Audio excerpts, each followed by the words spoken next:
I drew my first picture at 3 years old. 26 years later, that skill has made me over $1 million.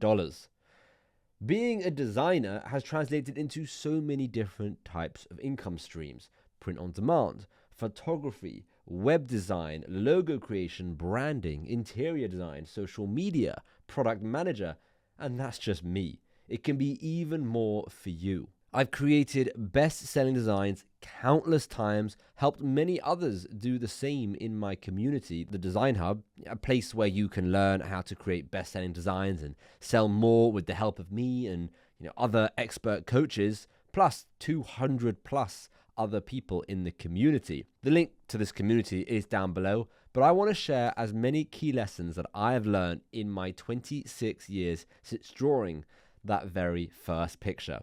Now, I'm probably not going to share very many lessons that I learned when I was 4 or 5, but I've learned quite a lot since started this journey. And I'm going to list as many things as possible for you to be aware of. So get a pen and paper. This is going to be really good. Right, let's get straight into it. If you ever find yourself using a script font in your design, please make sure it's lowercase.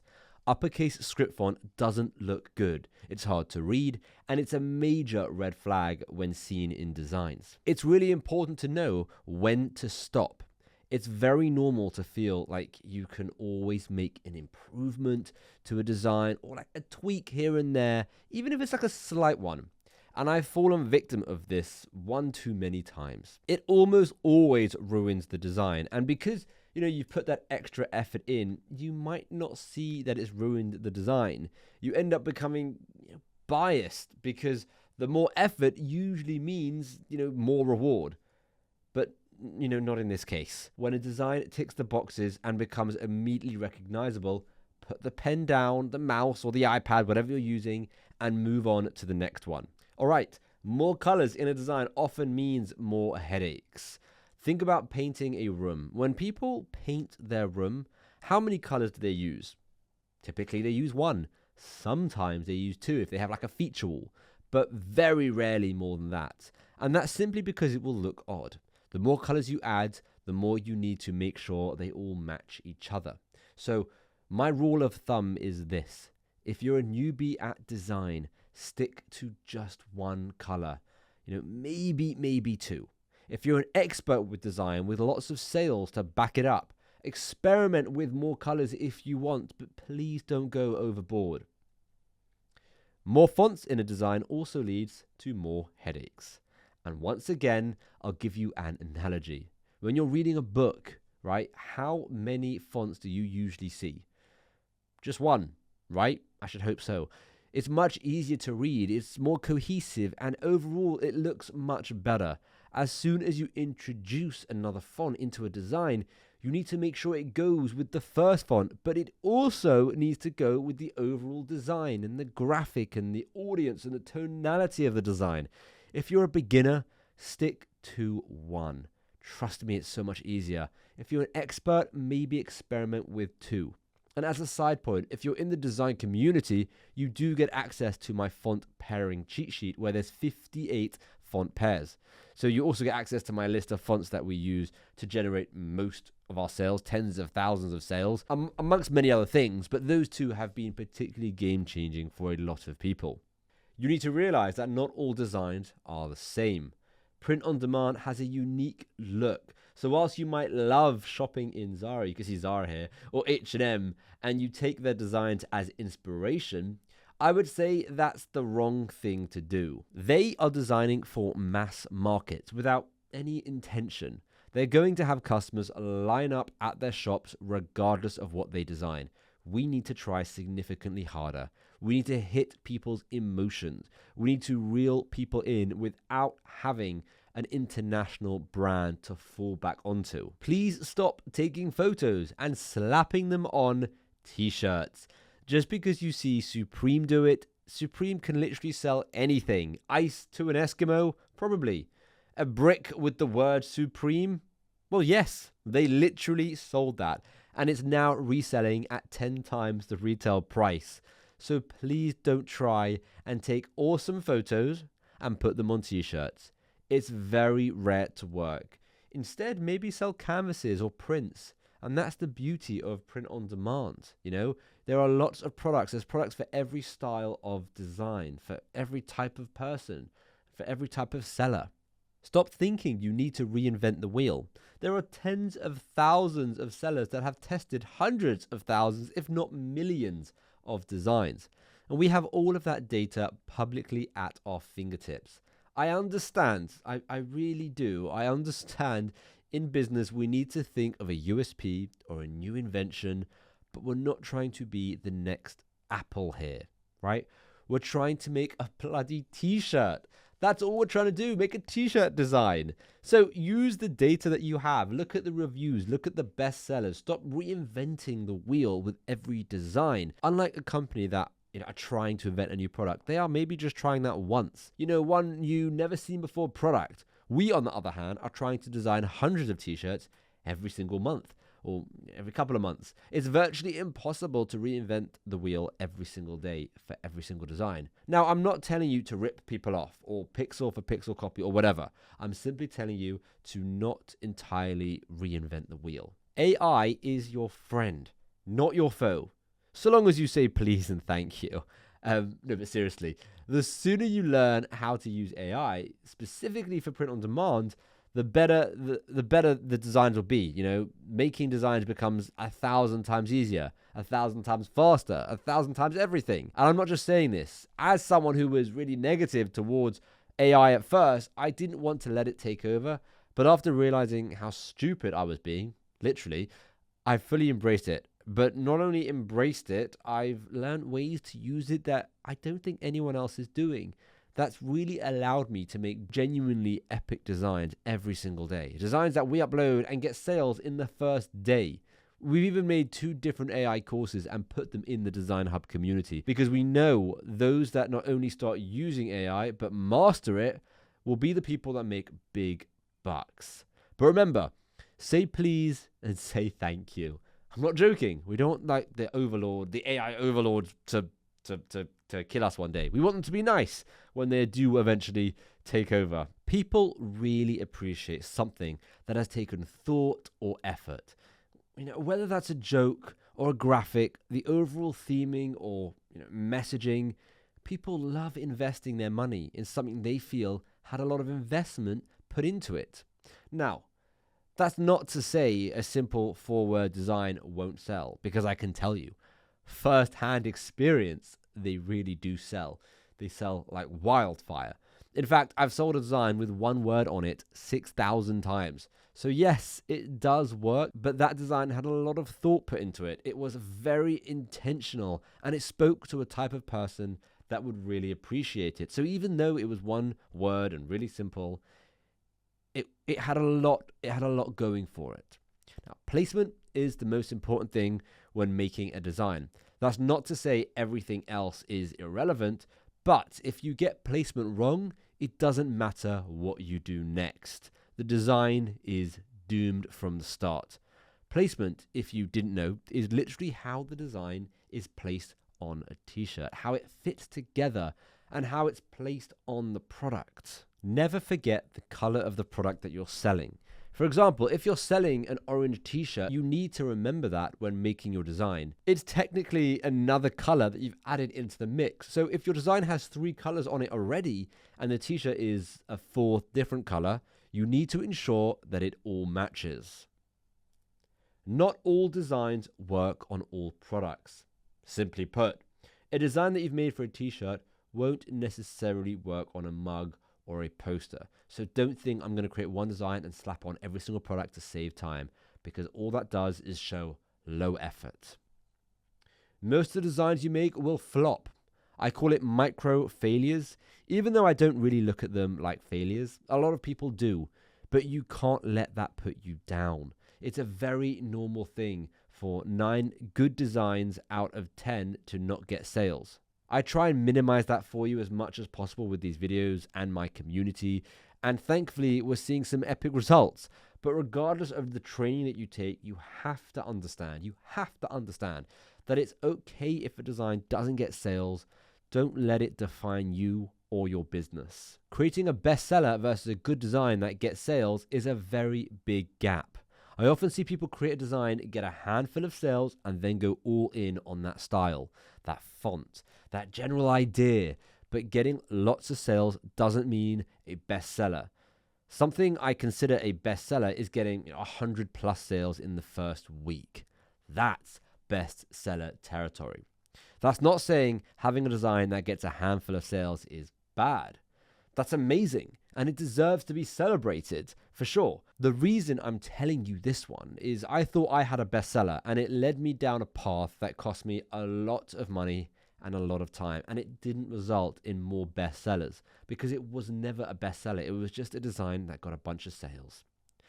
Now, if you do use AI, as I have now convinced you from number 8, make sure it doesn't blatantly look like AI. I know this might sound confusing or a little bit like conflicting information, but to put it simply, this design is blatant AI, and this design is subtle AI. Do you see the difference? I mean, one is screaming, "I'm AI," no thought or effort went into it, and the other one doesn't even look like AI or have any involvement in AI for that matter. And that's what you want. You don't want it to look like AI, you want it to look hand-drawn. Double and triple check your spelling. I know this is obvious and probably stupid, and I'm going to blame my slight dyslexia here, but I sometimes run into this issue, sometimes being an understatement. It's happened quite a few times, but I didn't say that. You didn't hear that from me. The worst thing I did was sell a design 107 times before realizing there was a spelling mistake. Now, does that make me the dumb one, or does it make the people that bought the questionable one? I don't know. But either way, double check and triple check the spelling of your designs. You don't want any spelling mistakes. It's just an awkward mistake. Don't overthink it. Have fun with it. I understand for a lot of people, this is much more serious. Earning this extra money can be life-changing, but try to enjoy the process. If you're doing this for the money and you don't care one bit about the journey, I actually would highly recommend avoiding print on demand. This isn't an easy business. It never was. And if you just want to earn, I don't know, whatever it is, some extra money, extra 100, 200, 300 bucks, there's a lot more easier and faster ways of doing so. This is a highly rewarding business. And for me, it's of course incredibly enjoyable. So just remember, enjoy the process. A design a day will keep the burnout at bay. Yes, I just said that. Yes, it's really cheesy. I know. Get over it. The point still stands. If you set aside time every single day to create just one design, the growth and the improvement, it will be exponential. It's how I got good at designs, and it's how I got good at anything in life. It's how anyone gets good at anything in life. Constantly practicing. Now, I say one design a day, and the reason for that is it's realistic. I personally aim to do 7 designs a day, but I don't think you should set yourself an unrealistic, unattainable goal, because as soon as you miss a day, the whole thing can go out the window. So stick to just one. If you think you can do 2 or 3 and actually stick to it, then go for it. But pick a number that you will be able to stick to, and most importantly, stick to it. Keep your designs and your mockups well organized. Trust me on this. This is a game changer. When I married Lauren and she joined the business full time, she fully revamped our entire organizational structure. And I'm not going to lie to you, at first I was hesitant, but after not long I was totally transformed and our business was totally transformed. So use proper naming conventions, keep things in folders and keep it organized. We talk about this a lot in the community. Someone actually asked me to make a long tutorial video going over exactly how we organize everything, how we structure things, when to release things, and how my personal timeline for print on demand actually looks. So that is another awesome resource I'm going to be adding to the Design Hub. Definitely something that you can check out. It might actually be there by the time you are watching this video. Who knows?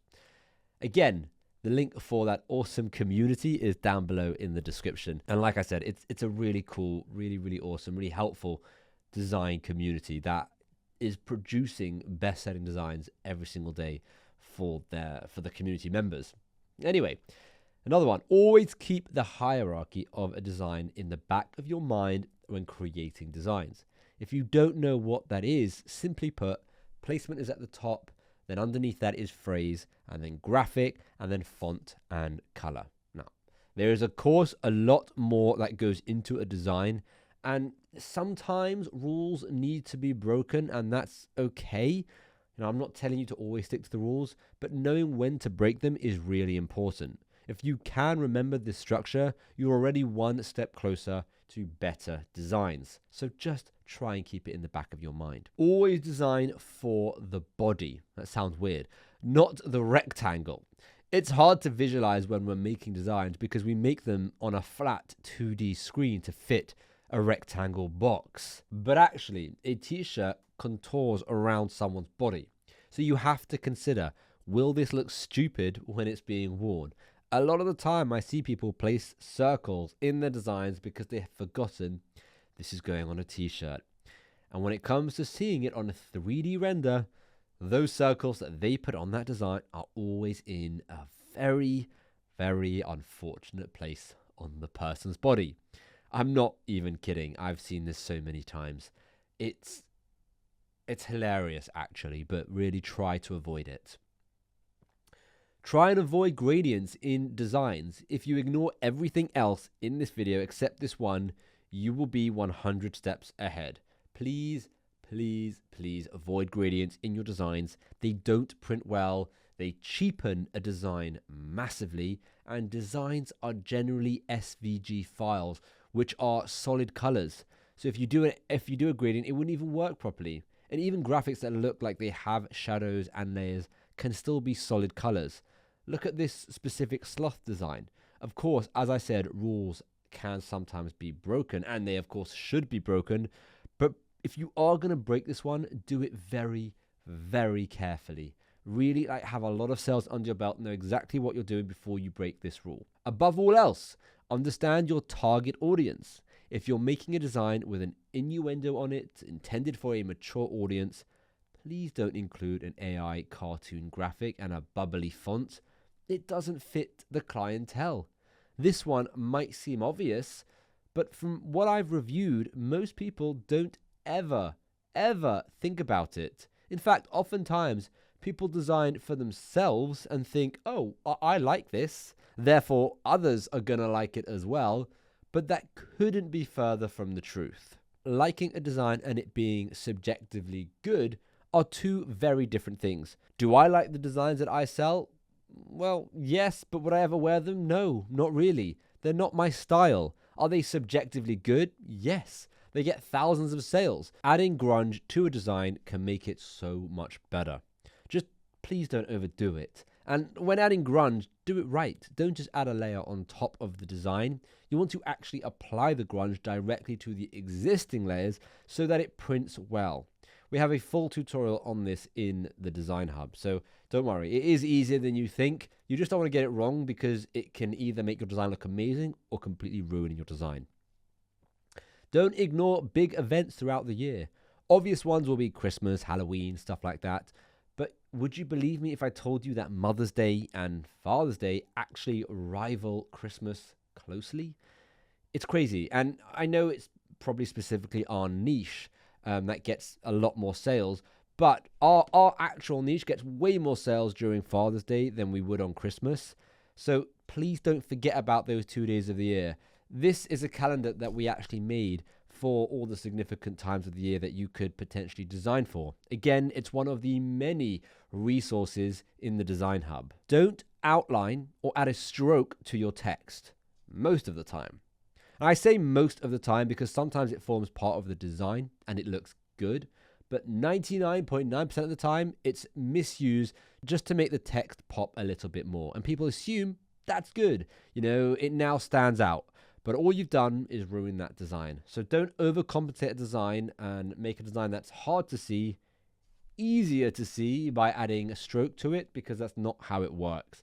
It usually just makes it look worse. And when thinking of a design, always ask yourself, what emotion does this design trigger? Triggering an emotion is a surefire way to get more sales. Always remember the 6-foot rule. Can you stand 6 feet back and still see the design clearly? Is it readable, legible, clear? You get what I'm saying. If there are small details, that doesn't mean remove them. Like if you have like little stars or something like that. I'm not saying to make everything supersized, because that would look really weird. Make sure that just the key points of the design can be seen clearly. The key words, the phrase, or elements of the phrase that need to be seen. Make sure they can be seen. Remove your ego. Take feedback and don't get offended. And this one is a big one, and one that took me personally a while to get over. It's hard to admit, but it's true. You must put your ego aside. When someone says they don't like a design, it's not a personal attack on you. Now, if someone is just hating, maybe walk away. If someone just says your design's crap and they don't give you any constructive criticism, then yeah, they're just hating. But if you're getting constructive criticism, that it's really making you think, please take it on board. It's usually very helpful. And by the way, I've been mentioning my community all video, but if you are genuinely serious about print on demand and making better designs, you should check it out. It's currently $29 a month, which is really, really good. Although I can't promise it's going to be that price when you're watching this video. It will be going up as I invest more into it with more coaches, more training, more live calls, more support. And I can assure you, regardless of the price, it's worth 100 times that price of $29. And it'll be worth 100 times the price if it was even $99. It's full of awesome information. It's full of awesome people that want to help you get more sales, create bestsellers with the resources, the templates, the courses, the live calls, the personalized feedback, and everything else. It's a really, really awesome place to create better designs. So if you join today, I can guarantee you'll be creating better designs tomorrow. So if you do want to take this business seriously and you do want to start, making best-selling designs and get expert feedback, you should definitely consider clicking the link down below and joining. It's just there, and I can tell you it's a really cool place to be. And if you don't like it, you can just cancel and get your money back anyways. We have a no question asked money back guarantee. So there really is, it's a no-brainer really to creating better designs. Anyway, I hope that 26 years of knowledge helped you. If you like this video, let me know in the comments, and I will think up more things that I do every single day and things that actually affect whether or not your designs get sales or don't get sales, and I'll make more videos for you like it. Thank you.